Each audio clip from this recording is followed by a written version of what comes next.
Hey, it's Pop Culture Hero here with a video response to Lunacy05's 10 questions questionnaire for pop culture. Aside from popular characters, which Marvel DC villains are your favorite?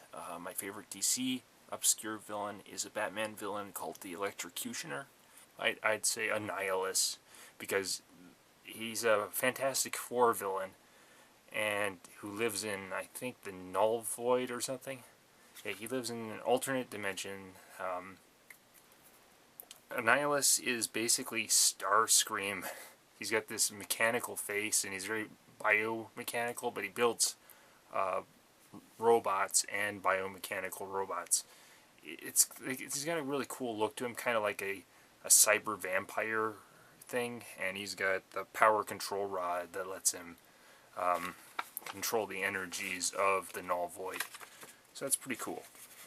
He's a lot like Starscream. Just imagine movie Starscream in the Marvel Universe. You pretty much get it. That's Annihilus. Annihilate us. Aside from Star Wars and Star Trek, what other sci-fi shows / movies from the 80s and 90s period are your favorites? Transformers is always going to be my number one, the original 1986. And the live action movies, I don't think they're that bad. I think they're really solid action cinema, good popcorn flicks. Some of the best popcorn flicks I've seen in a long time for the Michael Bay movies. Both of them, by the way. So, Revenge of the Fallen supporter.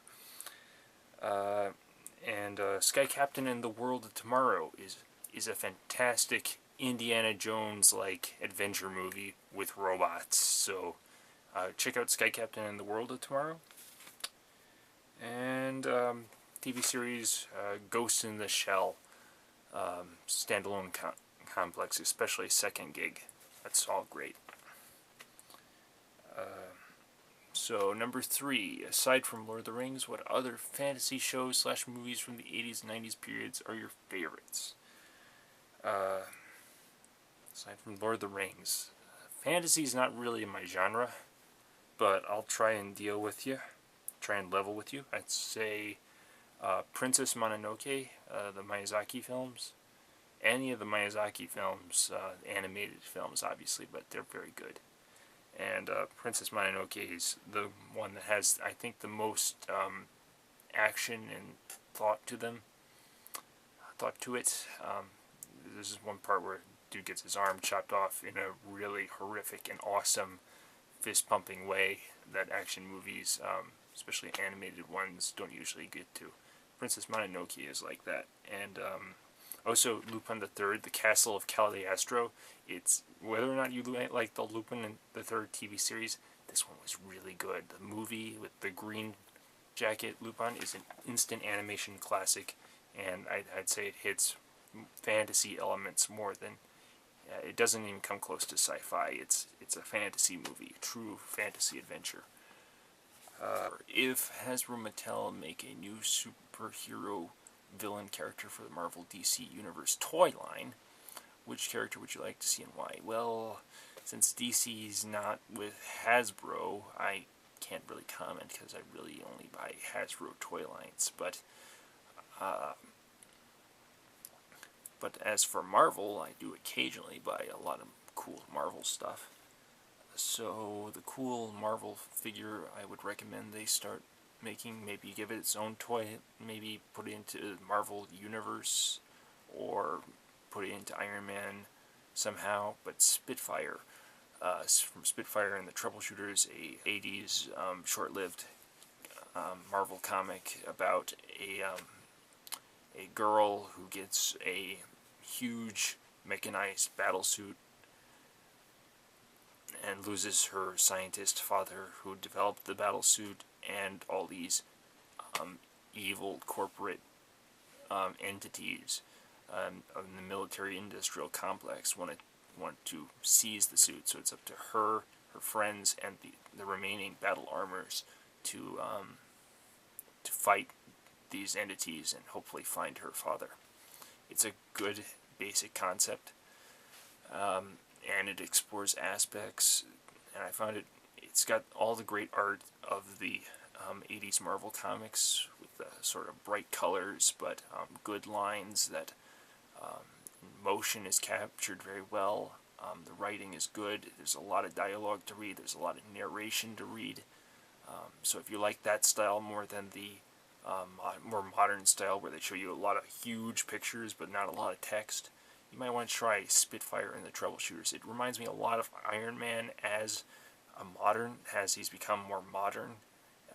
Ironically, the older Iron Man I don't feel feels quite as much like Spitfire, but the newer Iron Man feels a lot more like Spitfire and the Troubleshooters, if that makes sense.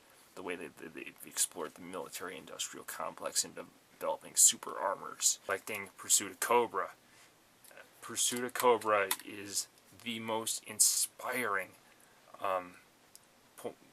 point I have. It's maybe the newest line from G.I. Joe, but it's the most inspiringly 80s to the max. And I love all the vehicle designs in this whole thing. His tank, the new Ghost Hawk line. It's got 80s style packaging. It's got killer concepts of figures that haven't even been released yet. And in March next year, we'll have an awesome new Destro for Pursuit of Cobra, and finally Lowlight will come out. One of the best season 2 G.I. Joe Sunbow characters. Finally, getting the 25th modern era style.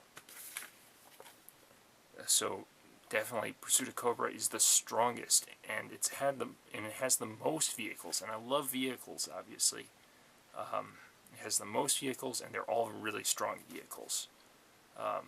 Obviously, Pursuit of Rise of Cobra wasn't the most popular with the mainstream collectors, but and there are tons of criticisms I could give to the movie, how much I dislike the movie, but I love this toy line. Pursuit of Cobra really, in my opinion, stabilized paint applications over the 25th anniversary line. The joints are all much more solid, and since not a lot of collectors or kids were really picking up these, I got tons of these on clearance, and I picked up all the store exclusives. And I wasn't really trying to collect the whole line, and I'm really close to collecting the whole line of these, and they're fun. Which toy line from the 80s are your favorite, and do you still collect them? My favorite toy line from the 80s at the time was Teenage Mutant Ninja Turtles, though I had a few Transformers at the time that I really liked. They were expensive toys, the Transformers, okay?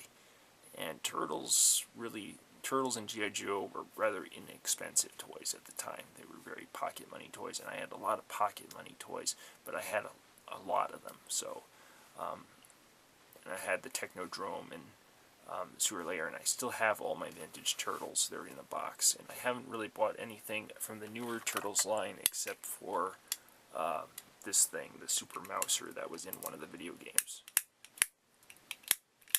See the little mouser heads. Yeah.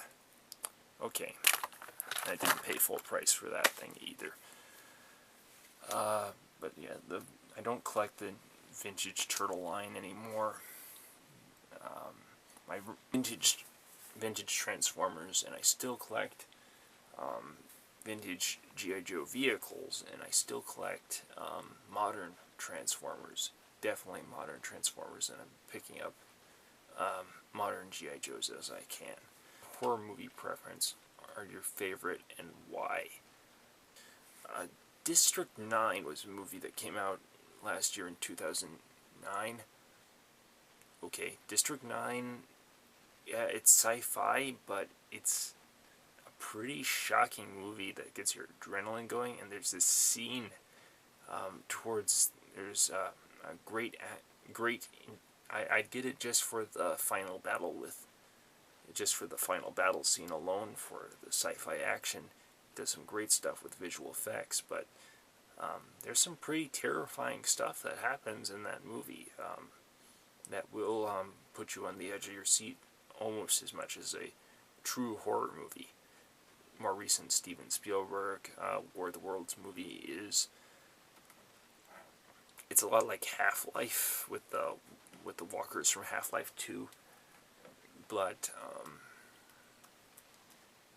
it's a pretty scary movie too, just the way that hundreds of people are getting killed left and right, and you're not sure if the main guy is going to survive. And then there's some scary stuff that happens in War of the Worlds.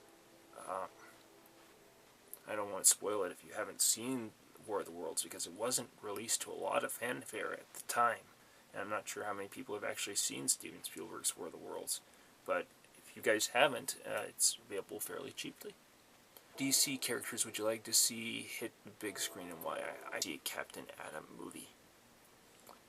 He's a atomic dude who explodes a lot and has atomic superpowers. It just seems that with today's visual effects that they use in these superhero movies like Iron Man 2, that they could easily pull off a Captain Atom movie mecha franchise that you would like to see hit the big screens. I think they tried to do this in Japan, at least, with the Robotech movies. And I'd like to see Robotech. Not that I'm saying that Robotech would be a great movie, it's just that I'd like that. It's just that if Robotech got a movie, it would mean we'd have Robotech toys at major retailers to pick up Valkyries and Muspedia bikes. Yeah, obviously movie styled, but dude, it'd be cool to pick up Muspedia and Valkyries from retailers. Just saying, given the opportunity to time travel, which time period would you visit, why, and what's the first thing you would do? Now here's the thing, I've thought about this, and since I'm not Doctor Who, well, obviously finances come up, and it's so easy to accommodate your finances, because all I have to do is go back in time to like the 80s or the 70s, and I think it's, yeah, and invest in Microsoft, and then come back to the future and sell my stock. You could virtually control the stock market like that, on all kinds of stuff, because you know the future, you know the past. You could control the stock market, and you could help ensure, you could help finance a new company yourself. The stock market is practically based in past and future, so using time travel to control the stock market would be the easiest way to gain financial power. And then after that, I'd say, look, time travel, from my experience with time traveling shows, going too far into the past, like if you go a few more, the farther you go into the past, the more disconnected you are with that culture at the time, no matter where you are in the world. If you go back a few hundred years, a few thousand years, a few million years into the past or the future, you're too disconnected from the society around you, that you're actually endangering your life. You watch any sci-fi show, I mean, you can't really survive out there unless you get a job or bring your own supplies with you to that time, try to merge into society. But even then, you're way too weird to fit in with the past, and you're way too and probably forward in time with aliens or black holes or what have you. So it's probably best to stick within 3 or 4 decades of your present time and just mess around in that, for time travel purposes. It may sound a little boring, but you could probably have a lot of fun messing around in small time jumps, to put things in your favor, so to say. Have fun manipulating time. So, small time manipulations is really my answer. Alright. Bye, this is Pop Culture Hero. I hope I haven't gone too long, but I'll try and edit the video. Anyway, this is Pop Culture Hero signing out.